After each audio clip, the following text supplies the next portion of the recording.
North Atlantic, May 24th, 1943, 6 a.m. And Grand Admiral Dönitz sat in his headquarters at the Hotel Amsteinplatz in Berlin, looking at the message. He was going to pass this order on to all the surviving U-boat commanders in the Atlantic, knowing that this order would mean the end. Everything they had fought for since 1939, admitting that his wolfpacks had been defeated by less than the best. Seamanship or superior tactics, but with the help of technology that technical experts assured him was impossible to implement, radar, which he could see in the dark what the human eye could never see. And the numbers on his desk, written in blood, told a story. 42. U-boat was destroyed in 1 month. 1832 of its best submariners perished. 25% of its. The entire combat force was destroyed, all because the British escort corvettes were carrying the device, a flashlight that could detect a periscope 900 yards away in pitch darkness and tilt it. The boats were on the surface, charging their batteries, completely unaware that they were being watched. If you like, this is a deep dive into history. Hit the subscribe button and let us know in the comments where you are from in the world. I've been watching since today. The message was sent at 6:15 a.m. Log out.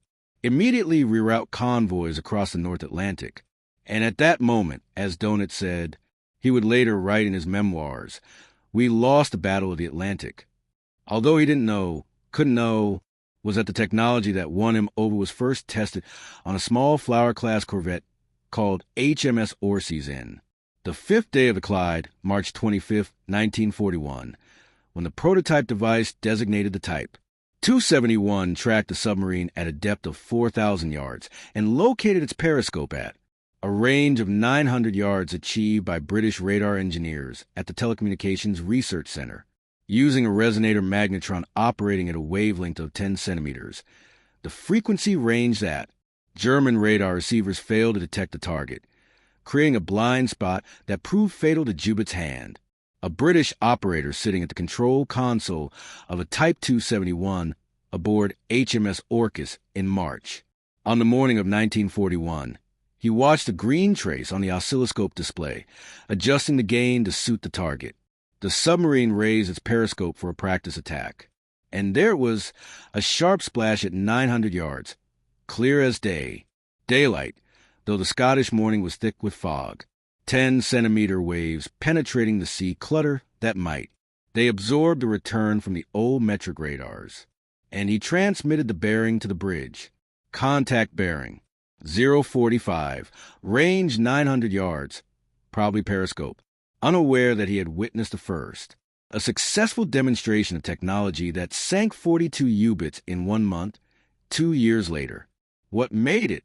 It wasn't just detection that was revolutionary. Radars have been tracking surface ships for years.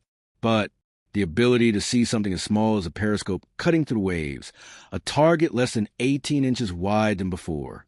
British radars operating at a wavelength of 1.5 meters couldn't distinguish it from the sea.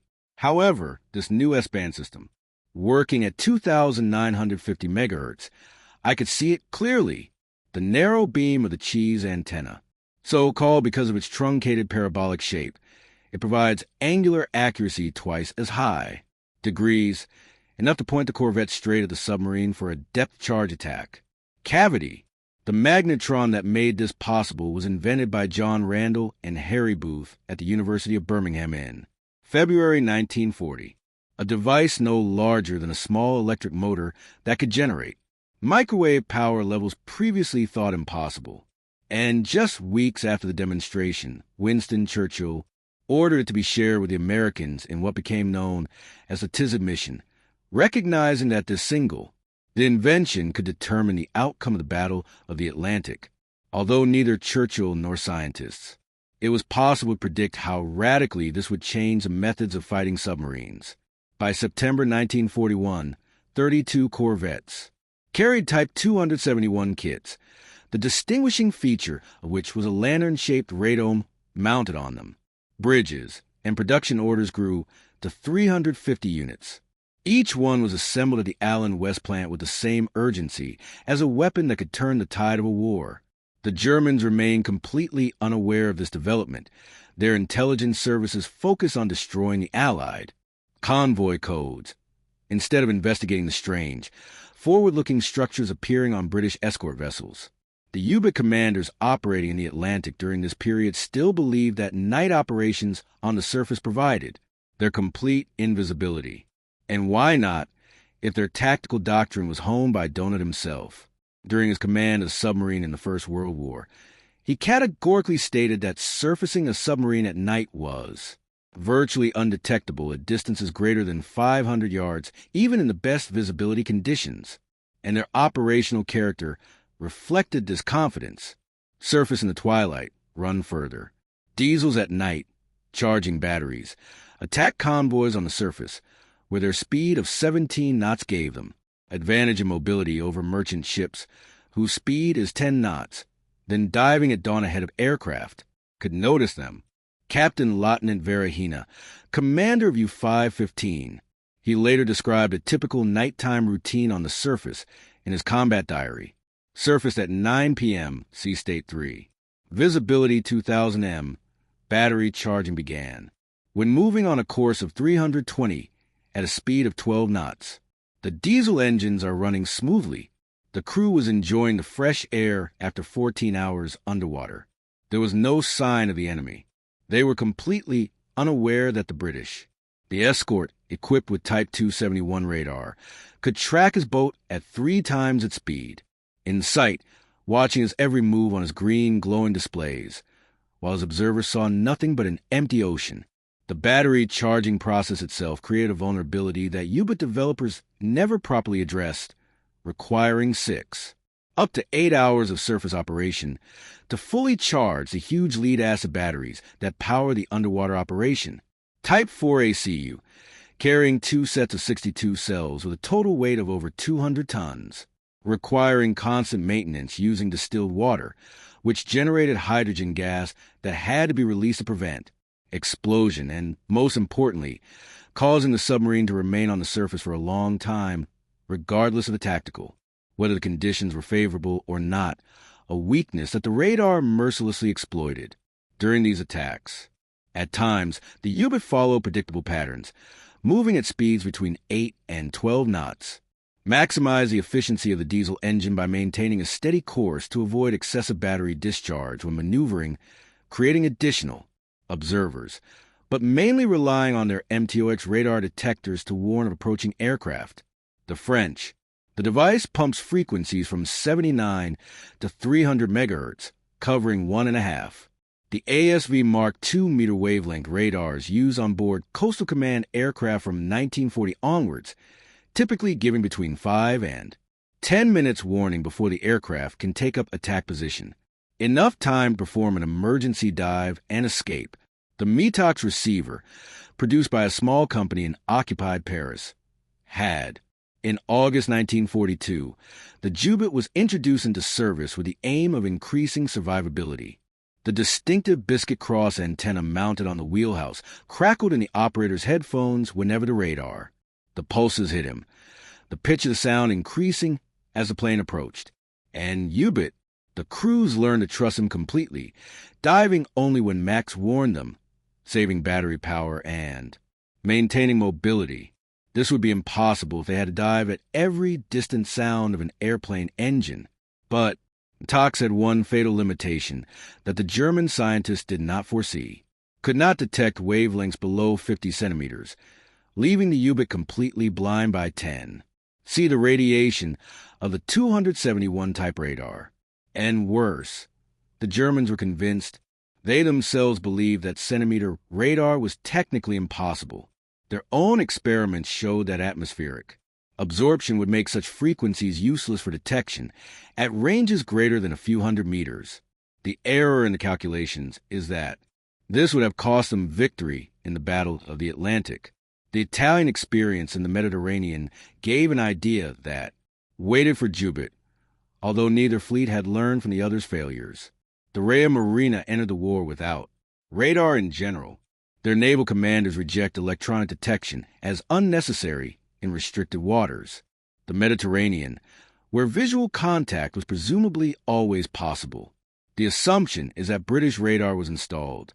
Ships were repeatedly destroyed in night battles, most disastrously at the Battle of Cape Matapan in March 1941, where 3 Italian heavy cruisers and 2 destroyers were destroyed in a night battle they did not expect. Admiral Angelo Acino, who commanded the Italian fleet at Matapan later, they write, "We fought blindly against an enemy who could see in the dark. His ships could not detect the approach. The British battleships, whose Type 279 radar tracked them at a range of 24,000 yards, while the observer saw nothing. The British guns opened fire at point-blank range, completely unexpectedly, and even after that disaster, the Italian Navy received its first radars only in the spring of 1943. The Gufwa or OWL system arrived too late to affect the balance of power in the Mediterranean. The Japanese fleet, despite the start of radar development in 1936 under the leadership of Professor Hidetsugu Yagi, whose Yagi antenna became standard on Allied radars, suffered from the organizational problems were worse than those of the Italians. The Imperial Japanese Navy and Army developed completely independently of each other, radar systems that couldn't communicate with each other. And by 1943, when most Allied ships carried several radars, while Japanese ships relied primarily on optical ones, rangefinders, and supposedly superior night vision of their observers, an obstacle that American radars detected. Gunfire was used mercilessly in the night battles around the Guadalcanal. Japanese naval commander Tomidahara, the destroyer Shiger, would describe the shock of encountering American radar-guided torpedoes at the Battle of Tassapiron. The torpedoes appeared out of nowhere. No flashes of gunfire, no searchlights, just a sudden explosions as our cruisers caught fire. The Americans were firing from their positions. We couldn't see, relying on equipment we didn't understand. Even this radar demonstration. Superiority did not convince the Japanese naval leadership of a need to give priority to the development of radars. Their Type 22 installations produced only 2 kilowatts of power compared to 70 kilowatts of the improved British Type 271Q units. Back in the Atlantic, we saw the first signs that something had changed, which gradually appeared during the winter of 1942-43. U-boat commanders reported increased accuracy of night attacks by escort ships, depth charges falling closer to their positions, even under conditions where visual detection should have been impossible.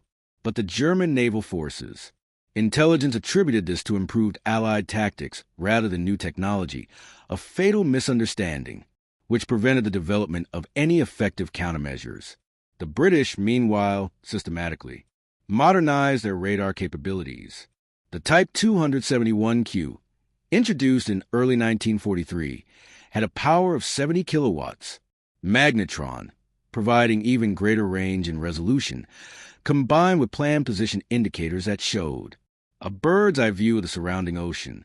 Contact are displayed as bright dots on a circular screen, indicating their range, and the bearing becomes immediately apparent, allowing escort commanders to coordinate attacks with unprecedented precision.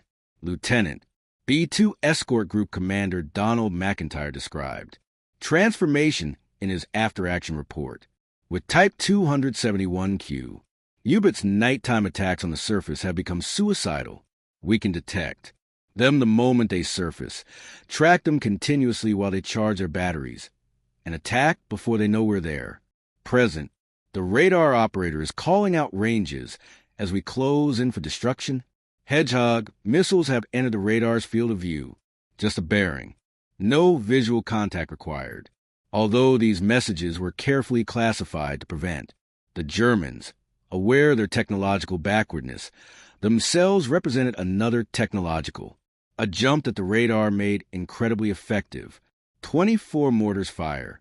Contact projectiles in front of the attacking vessel, which ensures continuous hydroacoustic contact during the attack, instead of losing the target in the ship's wake, as with additional depth charges drop from the stern.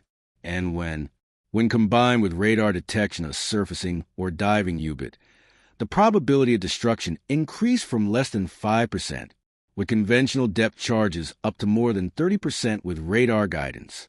Attacks But the real transformation occurred with the advent of onboard centimeter wave radar.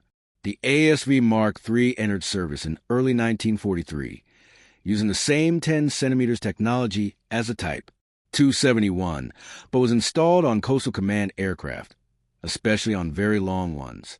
The range of the B-24 Liberators, which would patrol the airspace of the mid-Atlantic, previously off-limits to aviation. And these radars could detect the surface U-boat at a distance of 20 m, the periscope at a distance of 5 miles, all without activating the weather receivers to which the U-boat crews trusted their lives. Squadron leader Terrence Bullock, piloting a Liberator equipped with the ASV Mark III system, he described his first attack on an unsuspecting U-boat. Radar operator, called a contact at 18 miles on a bearing of 090. We approached from the lower moon to minimize visual detection, maintaining altitude until the last moment. U-boat is clearly charging its batteries. They didn't notice we were coming until we turned on the lee signal a mile away, finding them completely open. The deck gun is unmanned. The bridge watch is struggling for hatch. Our depth charge is lined up perfectly as they plunge sharply. Oil and the wreckage appeared moments later. One of 6 U-boats his squadron had destroyed in March 1943 alone. The Lee himself, a 22 million candle power searchlight mounted under a plane's wing, turned the final approach into a deadly one. A trap for a U-boat that has landed on the surface. A bright white beam pierces the darkness, illuminating. The submarine, like a spotlight on a stage, provides the gunners with perfect visibility for strafing, while depth charges fell towards the desperately diving boat. And the survivors in the boat described the psychological horror of this sudden, blinding light, knowing they only had seconds to live. Obereit zur See Herbert Werer, the senior officer of U-230, described the experience in his memoirs. The night exploded in a bright white light. No warning from Machs, no engines.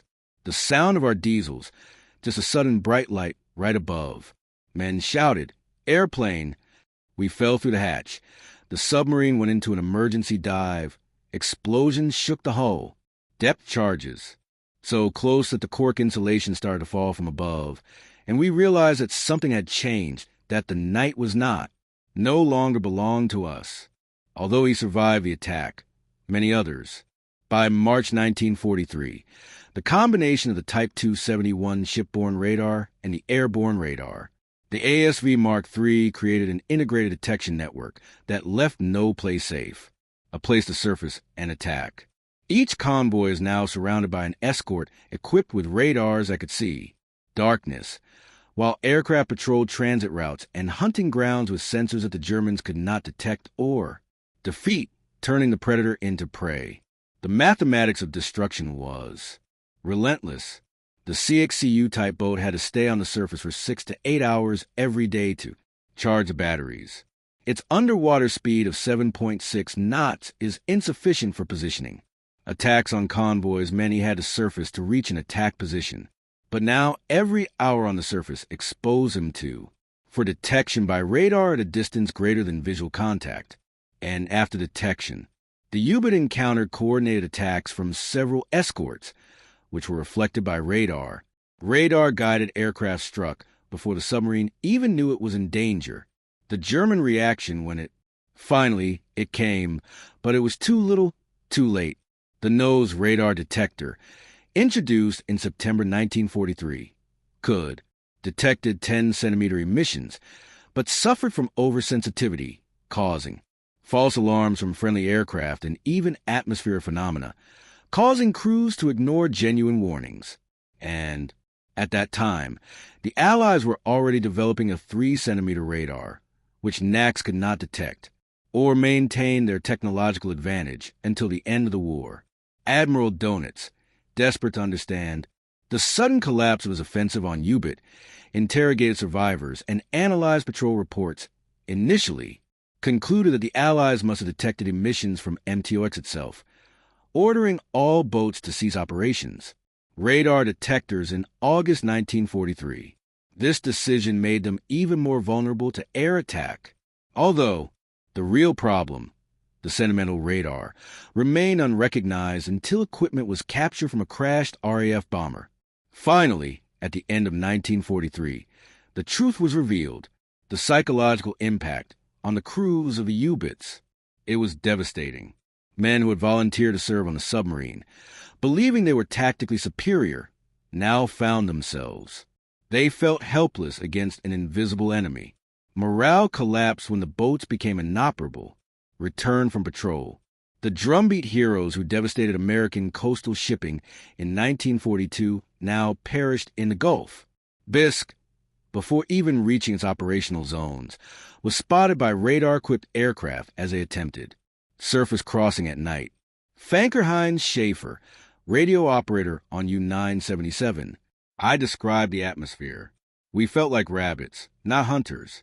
Every moment on the surface, filled with fear, watching the sky, listening to the sound of the engines, knowing that death could come without warning. We couldn't see or detect the enemy. The old men tell stories of the happier times when U-boat ruled the Atlantic.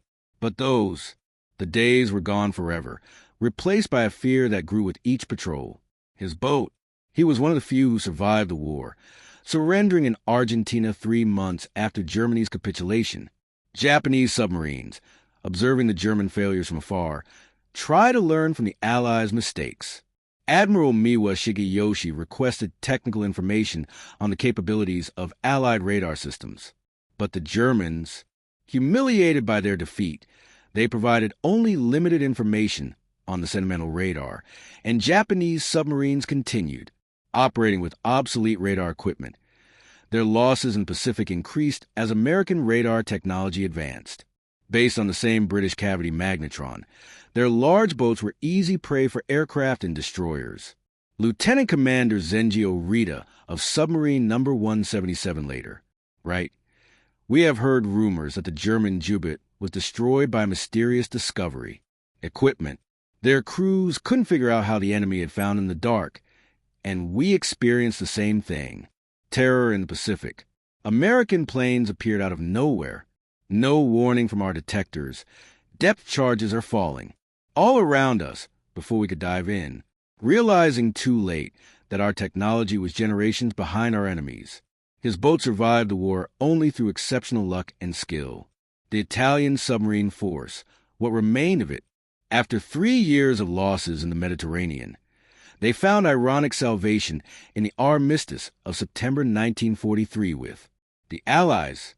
Their boats defected to the enemy just as the German destroyers U-boat were sinking in the Atlantic. Although several Italian submarines based in the Far East decided to continue to fight alongside the Japanese there, the crews faced the same radar-induced destruction that had destroyed their German counterparts. The Vascello Enzo Gross commanding the submarine Cagney before the capitulation of Italy. Operations without radar are described. We were going blind while our enemies, they had perfect vision. Their planes spotted us in weather that should have hidden us. Their destroyers attacked from beyond sight. Every surface was a risky game of death, knowing we had no technology, and he couldn't resist. He was constantly hunting us. His boat survived only because it remained, dived for unprecedented periods of time, surfacing only long enough to air out before diving again. Integration. Radar, along with other technologies, increased its lethality. High-frequency direction finding or triangulated Huff-Duff radar. Radio transmissions. Ultra-intelligence obtained from cracked Enigma codes revealed patrol routes and wolfpack positions, while radar provided tactical detection capabilities. Using this data, we create a multi-layer detection network with nowhere to hide. Commander Peter Gretton, the B-7 escort commander, explained how it works. Ultra told us where to look. Huff-Duff told us when they were transmitting, but the radar allowed us to see them when we got there, turning. Intelligence into assassinations. U-boat can bypass one system, but not all three, working together. And once we got them on radar, they were finished. His group sank 6 U-boats during the decisive convoy battles in May 1943. The convoy battle around ONS-5 in late April and early May 1943 demonstrated Radar's decisive impact. 40 U-boats concentrated against a slow convoy. The weather conditions that should have been favorable for the attackers were squalls of rain and heavy seas, limiting visibility. Ideal conditions for night attacks on the surface. But the escort radars of the Type 271 monitored every approach, sending reinforcements to threaten sectors, coordinating counterattacks that sank. 6 U-boats, losing only 13 merchant ships, the exchange rate which made. Continuation of the operation is impossible.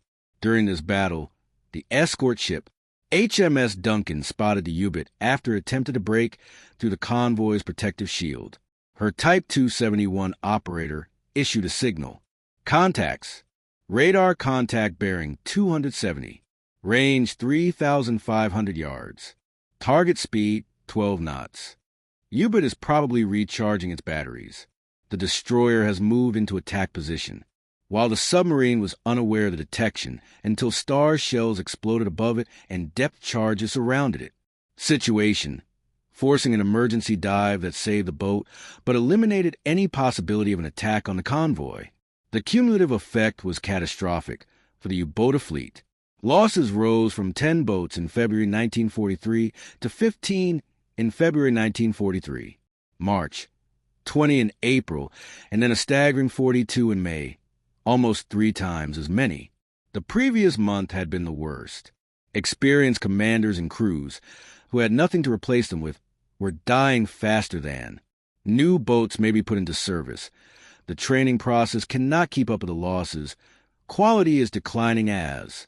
Inexperienced crews were hastily dispatched to duty.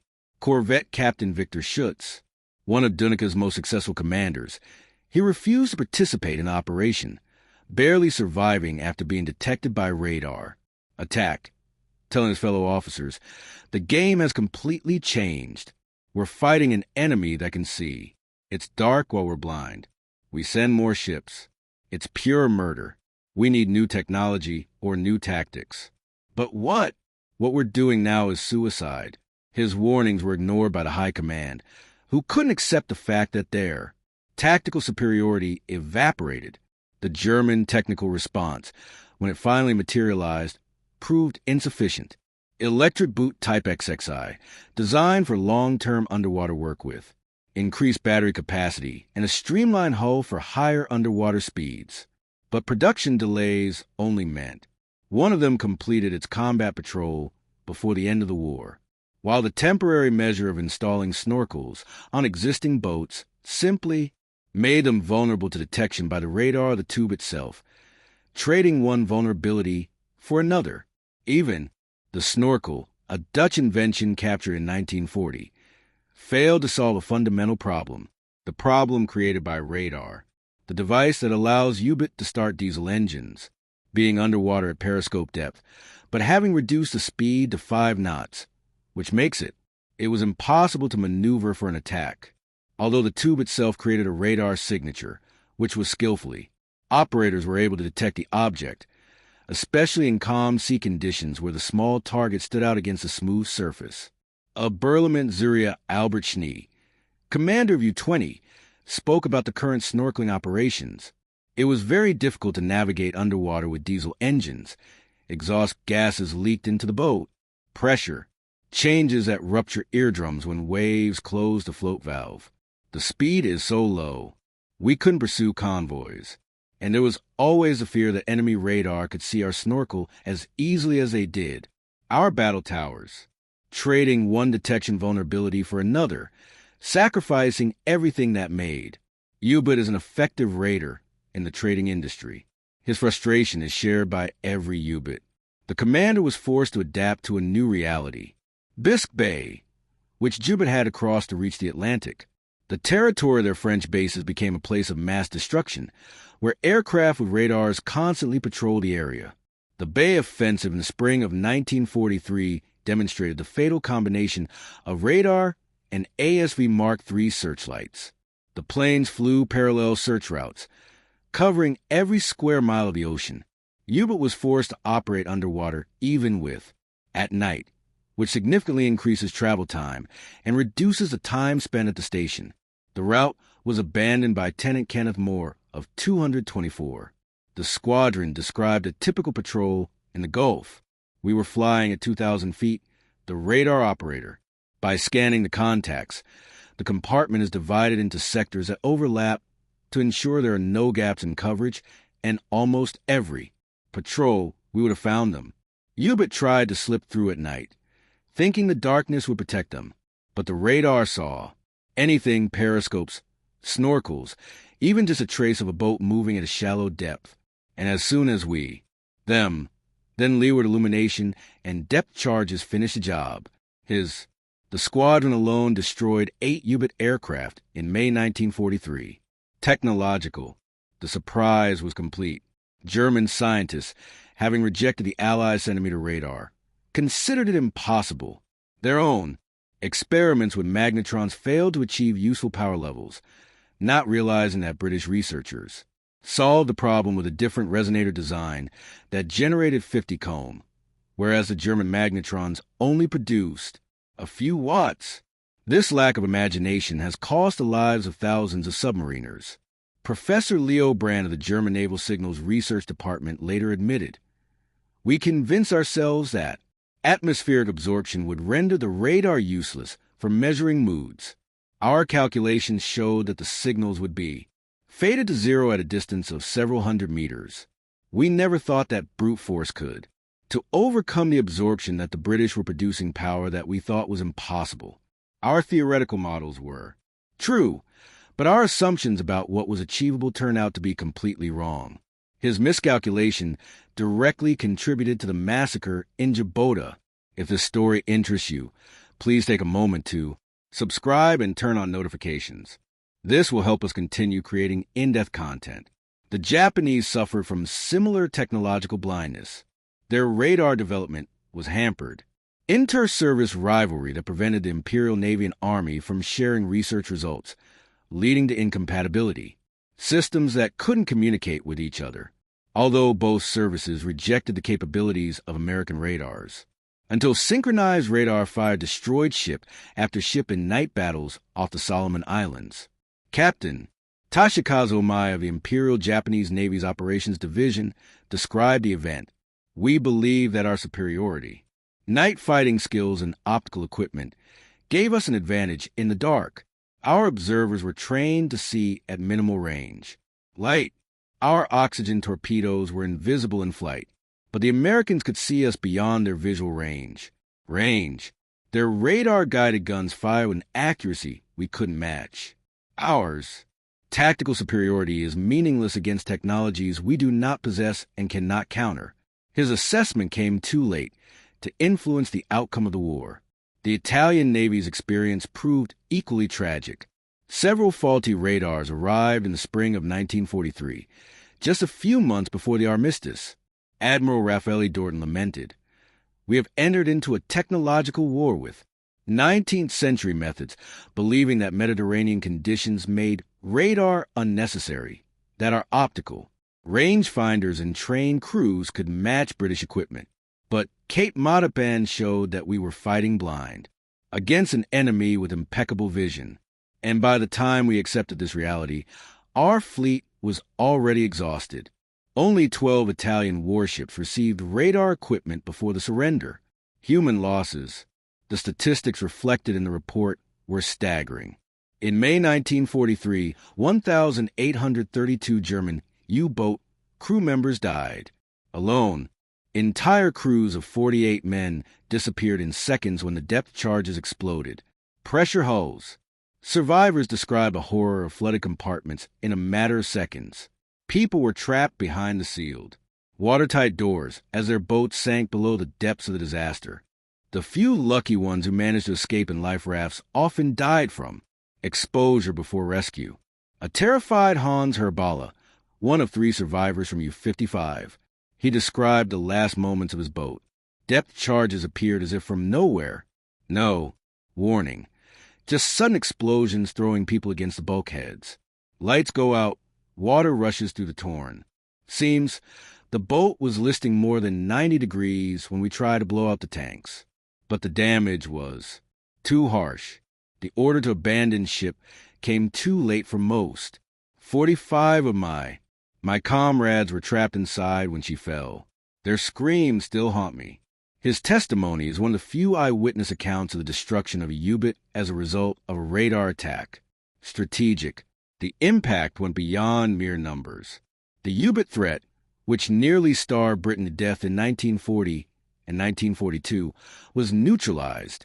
That Allied convoys crossed the Atlantic virtually unhindered after June 1943. Liberty-class ships delivered supplies faster than U-boat could sink them, even before the submarine threat was gone. The Battle of the Atlantic was won not by the courage or skill of the navigators, but by technology that the Germans did not foresee. Winston Churchill, who said the threat of U-boat was the only thing that truly frightened him during the war. Later you will write, a magnetron with a cavity, no larger than a small electric motor, proved more valuable than divisions of troops or fleets of destroyers, giving our forces the ability to see in the darkness that German submarines believed hidden, turning their greatest advantage into their fatal weakness. 1. A scientific breakthrough, worth more than all the gold in the Bank of England. The assessment was confirmed by the victory statistics. The American contribution, initially limited, adapting British technology, they soon surpassed the original by creating improved magnetrons that generated even more power. Their 3-centimeter H2X radar achieved a resolution sufficient to detect submarines, periscopes in rough seas that sank 10 centimeters, returning, ensuring that the superiority continued to grow faster than German countermeasures could adapt. Admiral Ernest King, the U.S. Navy's commander-in-chief, initially skeptical of British radar claims, became a convert after we saw the results of the demonstration. The ability to spot a periscope at night in rough seas seemed like magic, but the Type 271 has proven this time and again, and once we understood the implications, we have increased production to maximum capacity, equipping each escort vessel and patrol aircraft with centimeter-wide radar. The Atlantic Ocean has become a graveyard for U-boats. Its support guarantees unlimited resources for radar development. The Soviet Navy received Type 271 systems. Under Lend-Lease, he achieved similar results in the Baltic and Arctic. Captain second rank Alexei Liv, the commander of the destroyer Griosky, reported that the British radar gave us the opportunity to see the polar. At night, a German boat was discovered trying to attack our convoys in Mansk. The fascists, having learned that the Arctic darkness no longer protects them, our depth charges, which detect targets that optically observers could never see it. Although Soviet radars remained primitive throughout the war, even neutral countries recognized the revolutionary impact of radar. Swedish naval attaché Erika Flint noted, the Battle of the Atlantic was based on one technology that Germany failed to anticipate and counter. Their U-boats were designed for a war where darkness meant invisibility. British radar overturned that assumption by creating a discovery that no amount of courage or skill can overcome. Technology completely defeats tactics. His reports influenced Swedish naval procurement for decades. Psychological warfare proved equally devastating. Teams of U-boats developed what psychiatrists call radar neurosis, a constant fear of being unseen, creating stress. There were losses even among boats that had never been attacked by radar. Men, unable to bear the strain of realizing that death could come without warning. Morale was collapsing as the myth of the U-boat's invincibility was shattered with each new boat. Did not return. The corvette and Captain Hinrich, Lehman Willenbrock, commander of U-96, observed the deteriorating situation. The crews, eager for battle, were now afraid to leave the port, especially the newcomers, who had heard stories from survivors. Stories of boats suddenly surfacing. Entire crews were lost in minutes, and you could see the fear in their eyes while the battery is charging. Everyone listens to the sounds of airplane engines, watching for the searchlights, knowing that radar makes us visible when we see nothing. The hunter has become the hunted. His own boat survived thanks to exceptional skill and luck. The technological race continued even after the decisive influence of radar became obvious. The Germans developed the Hohent radar for U-boat, which was capable of detecting aircraft at a distance of 10 to 20 kilometers and surface ships at a distance of 7 kilometers.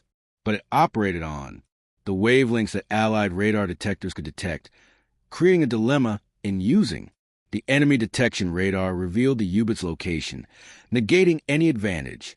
Frigate Captain J. Hessler, Dönitz's son-in-law and U-boat's chief of staff, analyzed the technological trap. Everyone they met, the measures we developed arrived too late and created new vulnerabilities. Nose detected the 10-centimeter radar, but not the 3-centimeter one. Our own radars revealed our position. Snorkel slowed below tactical speed. Usefulness. The electric boot might have restored our advantage, but production began too late. We were always one step ahead, lagging behind in a technology race where second place meant death. His assessment reflects the high, demands an admission of total defeat. The broader implications for the naval war were revolutionary. Radar, transforming surface combat as radically as submarine operations. Battleships fighting beyond visual range. Aircraft carriers strike in conditions where, previously, destroyer-based aircraft would have been forced to land. Tracking targets through the smoke screens that provided protection from the moment the naval artillery began firing. Every aspect of naval tactics has changed thanks to the ability to see beyond the limits of human vision. Admiral Andrew Cunningham, Commander-in-Chief of the Mediterranean Fleet, summed up the transformation. Radar has given us capabilities that Nelson could never have imagined. Fighting at night with an accuracy equal to daylight, tracking enemies in conditions where entire fleets would remain hidden, coordinating forces worldwide, distances that visual signals could never overcome. The fundamental nature of naval warfare changed forever.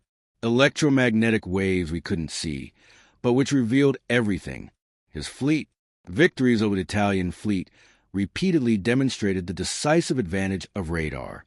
The German surface fleet, what little remained after losses like the Bismarck and the Shagno, was aware of the impact of radar even more clearly than the hand of Jubit. Captain Fritz Hinz, commander of the battleship Shagno, during her last battle, reporting over the radio before his ship sank. Enemy radar is constantly monitoring us. They are illuminated. They shoot accurately without seeing us. We cannot run or hide. Fighting an enemy who sees. That's all. We can't see anything yet. His message is one of the last from the German battleship, destroyed by radar. Gunfire. The Japanese battleship Yamato, the largest warship ever built, met a similar fate in April 1945.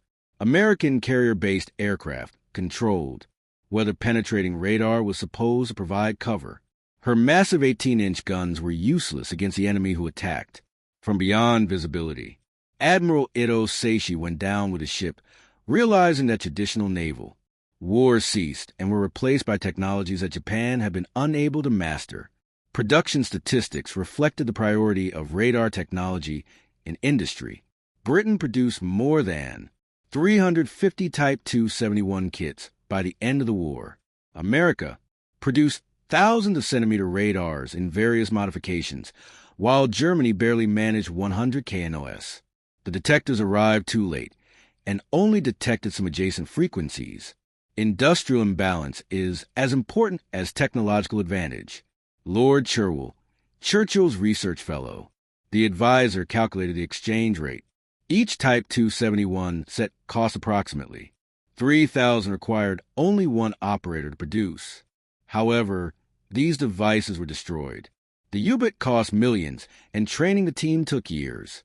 The return on investments exceed anything achieved by conventional weapons. Proof that scientific excellence can determine. Military results were more important than numerical superiority. His analysis influenced British defense. Spending over generations. The educational infrastructure was adapted to the radar requirements. Schools were created to teach. Operators have developed the art of distinguishing reflected signals from submarines from the clutter of waves, recognizing the characteristic splash. Periscope against floating debris, and understanding atmospheric conditions that affect radio wave propagation. Skills that were crucial to the successful detection and escape of a U-boat to attack convoys. Leading seaman Ronald Mason, a Type 271 operator on HMS Vidit, described the training. We spent weeks learning to read the instrument, understanding that the sea affects returns at the temperature. Inversions could create false contacts. The periscope gave a characteristic sharp splash, while the debris gave fuzzy. Returning. The life and death of merchant mariners depends on our ability to discern real targets. From the return of ghosts, his experience is typical of thousands of operators who become in the eyes of the fleet. The challenges of servicing complex electronics on seagoing vessels. The environment has driven technological advancements. Moisture-resistant enclosures, shock-absorbing components, and stabilized platforms for maintaining antenna orientation in rough seas. Each solved problem advanced the art of war. Electronics that created capabilities that defined the post-war development of the Navy. Chief Petty Officer Thomas Clark, a radar technician aboard HMS Sheffield, described the problems. Salt fog, corrosion of connections, vibration weakened components, temperature changes caused, condensation inside the units.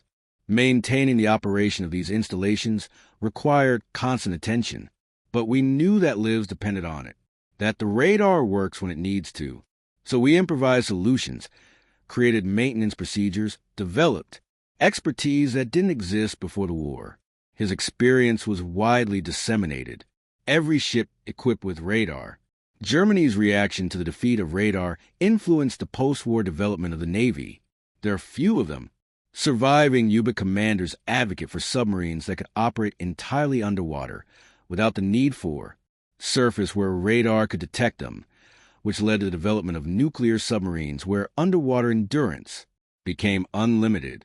Although this decision was made decades too late to influence the outcome of World War II, Rear Admiral Eberhard Goff, head of operations for U-boat, testified at Nuremberg, "Radar completely defeated us. Our entire tactical doctrine assumed that darkness provided the stealth that allowed us to see the surface. Mobility gave us an advantage, but British radars refuted both assumptions, forcing us to continue operations that we knew were suicidal, because admitting defeat meant accepting this technology, made our submarine forces obsolete." His testimony confirmed that the Germans, the leadership understood its technological backwardness, but could not counter it. Pacific submarine. The campaign demonstrated a different dynamic. American boats equipped with advanced radars hunted Japanese vessels. The destroyer USS Wahoo, commanded by Dudley Morton, had no radar or radar detectors, using radar to track targets beyond visual range. Surfacing to attack the Japanese escort positions was impossible. Detect. Achieving targets destroyed that eclipsed the successes of the German U-boats even in their heyday. Commander Richard O'Kine, commanding officer of the USS Tang, described this advantage. RSJ radar could track Japanese convoys at a range of 25,000 yards. We would plot them on a map, course and speed, move forward on the surface, using radar to avoid tracking, attack from a forward position where they did not expect submarines, and then escape on the surface, guided by radar, while we search blindly. Technology gives us virtual impunity against an enemy using World War I methods. His boat sank 33 ships before being destroyed by their own torpedoes. The Mediterranean submarine campaign also had similar consequences. British T-class boats equipped with Type 291 radar are hunting Italian submarines, which operated blind. HMS Upholder, under the command of Lieutenant Commander Malcolm Wanklin, used radar to track Italian supply convoys to North Africa, sinking over 100,000 tons of supplies while the Italians, the submarines, achieved minimal results despite their numerical superiority. Lieutenant Commander John Franco Gadana Prioroja, Submarine Commander Bagnolini, admitted, "We acted like blind men until British submarines had perfect vision. Our boats were detected and destroyed before we even knew the enemy was there."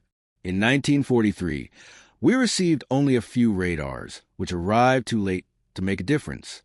The balance of power at sea had already shifted decisively. Britain's technological superiority was unmatched. Its elite submarine force disbanded after catastrophic losses. The economic impact of the victory in radar operations increased dramatically. Britain's survival depended on the Atlantic convoys, which U-boat nearly disrupted in 1942. But the victory of radar over the submarine threat allowed for the massive stockpiling of supplies for the Normandy landings. 2 million Americans were transported across the Atlantic without significant losses after mid-1943. The arsenal of democracy won by exploiting sea routes unobscured by radar. The U-boat construction program, demanding enormous German resources.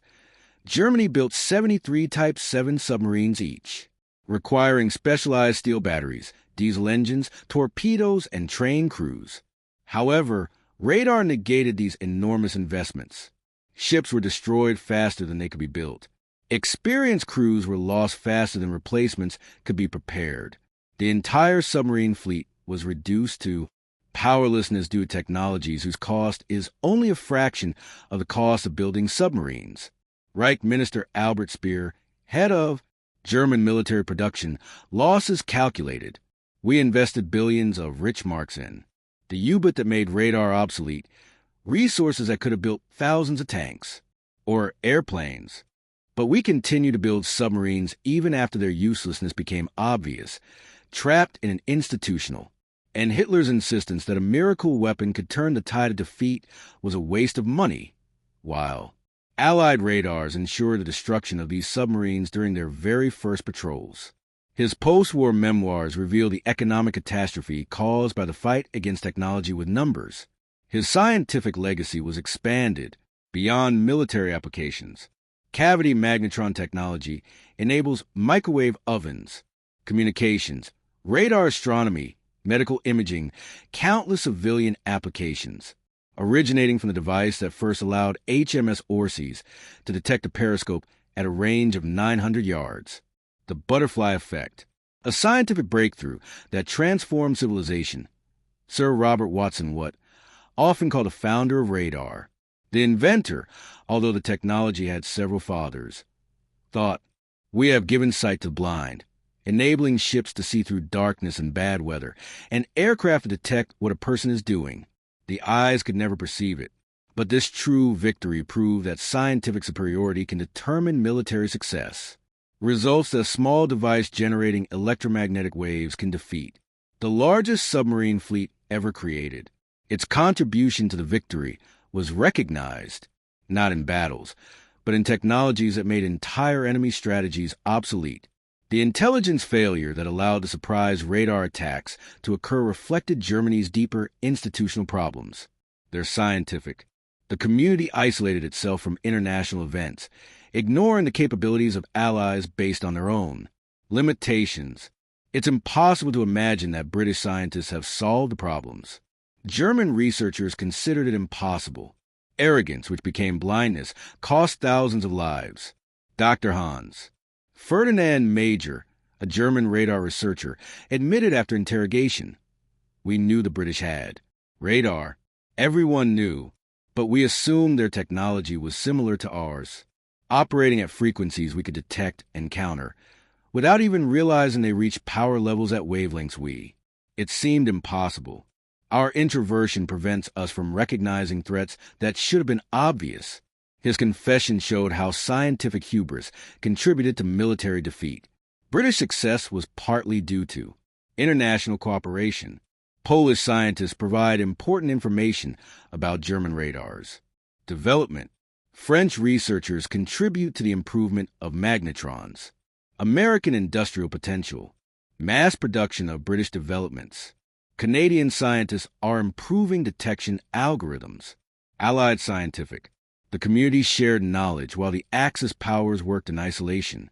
Professor Mark Oliphant, a British radar researcher. The development team explained the advantage. The world's best minds worked together, sharing discoveries, building on each other's work. While the German scientists worked in secret, even from each other. The Japanese. The researchers were forbidden from communicating with Germans. Italians were completely excluded. Their isolation prevents cross-pollination, which facilitates scientific breakthroughs. Its value has been confirmed. a comparative analysis of the technological development of the Axis and Allied powers. Radar operation defense. The secrets proved extremely effective. Thousands of sailors and pilots knew about the sentimental radar. However, the secret, during the critical years, they remained hidden from German intelligence. The crews were forbidden to discuss the possibilities. Letters home. The press voluntarily censors articles that could reveal technological advantages. Democracy proved their ability to keep secrets when survival depended on it. Vice Admiral Sir Peter Gretton wrote after the war, The escort sailor knew that radar was winning the battle, that the hubbot could not detect our sensors. But this knowledge, not a single piece of information fell into the hands of German intelligence in an accessible form. Our security measures worked flawlessly when necessary. Most of all, protecting a technological advantage that saved countless lives and determined the outcome of the war. A testament to the effectiveness of Allied counterintelligence. Radar development continued to yield results. Improvements during the war. The Type 277 replaced the 271, offering even greater range and resolution. 3 centimeters sets replaced 10 centimeters. Each generation retains technological superiority over German countermeasures. The scientific war was won by maintaining momentum, not building on initial advantages. Air Marshal Sir Arthur Harris, Commander-in-Chief of the RAF Bomber Command, remarked, "We realized that the technological superiority was temporary, that enemies would eventually develop countermeasures. So, we continue to introduce new radars, replacing the old ones before the Germans could counter them, maintaining an advantage thanks to continuous development rather than the belief that any one technology will remain decisive forever. The lesson was that excellence in research meant survival, driving the technological arms race that defined the Cold War and beyond." His analysis linked radar. Victory in a broader scientific competition. The Jubit Memorial in Moltenort lists 27,491. The names of submariners lost at sea. Most died after May 1943, when radar detected their operation is suicidal. Young people who voluntarily agreed to participate, believing in technological superiority, are dying for the technologies they never understood. Their sacrifice ultimately proved meaningless against the electromagnetic waves that exposed them.